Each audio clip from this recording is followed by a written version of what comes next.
देखिए, आज इस मसले पर बात नहीं हो रही, लेकिन ज़ाहिर है इस मसले पर बात होनी है।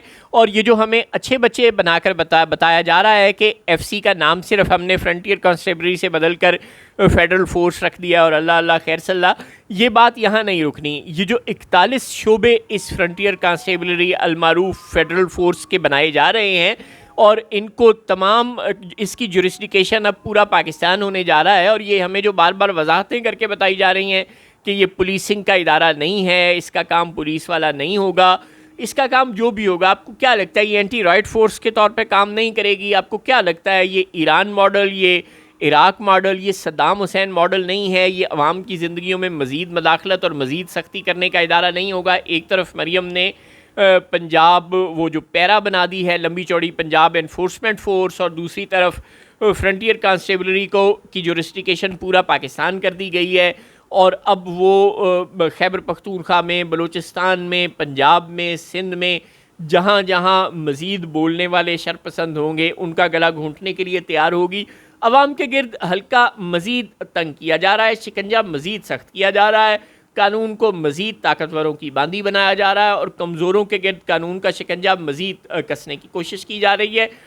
ये जो आपको डाले में बैठा हुआ शख्स और फिर उसकी वीडियो बनवा कर जिंदाबाद के नारे लगवाए जा रहे हैं, आपको क्या लगता है कि अगर ये शख्स कोई ताकतवर आदमी होता, कोई अमीर आदमी होता, तो उसके साथ भी यही होता? याद करें उस शख्स को, वो फारूकी साहब जिनको पकड़ा गया था, जिन्होंने एक गरीब औरत उसके सामने हाथ जोड़ती रही, उसने एक गरीब आदमी को थप्पड़ मारे, मुक्के मारे, लातें मारी, ठुड्डे मारे, और वो गरीब औरत उसके पैर पड़ती रही, लेकिन उसने उसकी बहनों की एक ना सुनी।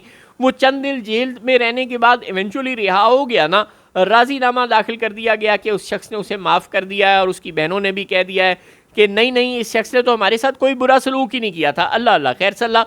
तो ताकतवर हमेशा इसी तरह कानून के शिकंजे से आज़ाद रहेगा, और कमज़ोर के गिर्द शिकंजा मज़ीद कसने के लिए मज़ीद फोर्सेस सुबह दोपहर शाम बनाई जाती रहेंगी। एक तरफ मोहम्मद औरंगज़ेब साहब हमें ये लॉलीपॉप देते रहेंगे कि IMF ने हमें कहा है कि 54 इदारों को ख़त्म करके 27 इदारे बना दो, और हम ये कर रहे हैं, हम बड़े इदारों में छोटे इदारे मर्ज कर रहे हैं, और दूसरी तरफ हम मज़ीद इदारे बनाते जाएंगे। यानी आप बिल्कुल वही काम कर रहे हैं कि एयर कंडीशनर एक तरफ से चला रहे हैं और दूसरी तरफ से कमरे का दरवाज़ा खोल रहे हैं, और तीसरी तरफ से हीटर भी चला रहे हैं। सरकारी रिसोर्सेज को आप झोंके जा रहे हैं। एक तरफ से तो आप PIA को औने पौने दामों बेचने की बात कर रहे हैं, और दूसरी तरफ आपने पंजाब में पैरा खड़ी कर दी है, और फ्रंटियर कॉन्स्टेबलरी को अब आपने फेडरल फोर्स बनाकर पूरे पाकिस्तान में अब आप इसके रिक्रूटमेंट मराकज़ बनाने लगे हैं। 8000 जवान आपने पैरा में भर्ती करने हैं, फ्रंटियर कॉन्स्टेबलरी फेडरल फोर्स में अब शायद आप 1 लाख जवान मज़ीद भर्ती करेंगे।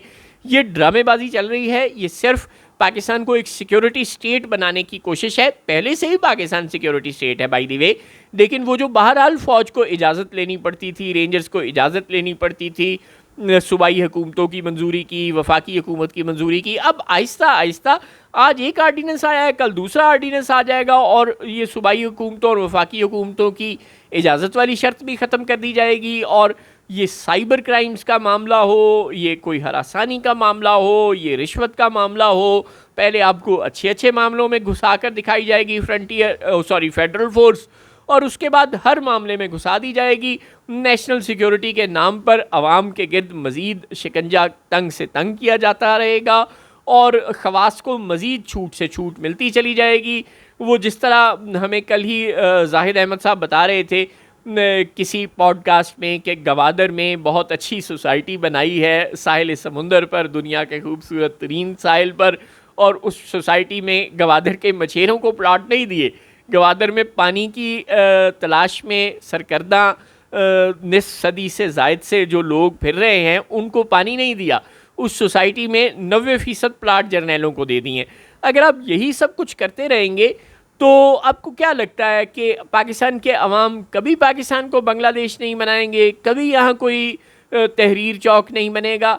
ऐसे नहीं होता। गरीबा फाड़ता है तंग जब दीवाना आता है, और आप ना मजबूर करें कि तमाम दीवाने अपना गरीबा फाड़ें। आज सिर्फ बलूचिस्तान में ये मसाइल हैं, जिस तरह कल सिर्फ मशरकी पाकिस्तान में ये मसाइल थे, ये सिलसिला फैलता चला जाएगा। और बाय द वे अब तो फाटा साबिक फाटा के जो लोग हैं वो भी तकरीबन उसी नहज पर पहुँचे हुए हैं। जिस नहज पर मारंग बलोच और उनके साथी पहुँचे हुए हैं। अब किस किस की ज़ुबान काटेंगे, किस किस की ज़ुबान बंदी करेंगे, मसाइल बढ़ते चले जाएंगे। जब तक आप पॉलिटिकल प्रॉब्लम्स को पॉलिटिकली एड्रेस नहीं करेंगे, जब तक आप लोगों की आज़ादियों पर कदगने लगा कर समझेंगे कि मुल्क में मसला ही कोई नहीं है, उस वक़्त तक मसले बढ़ते चले जाएंगे। पाकिस्तान की ज़मीन में क्रैक्स पैदा ना करें, पाकिस्तान को किसी आतिशफशां पहाड़ के ऊपर ना बनाएं, ये हरकतें करनी बंद कर दें। लोगों को लावे को जगह जगह जमा ना करें कि वो फट जाए और मुल्क में ऐसे मसाइल पैदा हो जाएं कि फिर उनको रोकना किसी के बस में ना हो, बाज आ जाएं।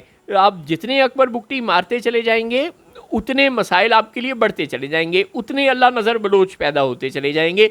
याद रखें, वो अकबर बुगटी जो बंदूक भी उठाता है और बात भी करता है, वो मारंग बलोच जो बंदूक नहीं उठाती सिर्फ बात करती है। ये आप लोगों के लिए बहुत बेहतर है बनिस्बत उन BLA वालों के और उन तमाम ये अस्करियत पसंद लोगों के जो सिर्फ बंदूक की ज़ुबान में बात करते हैं।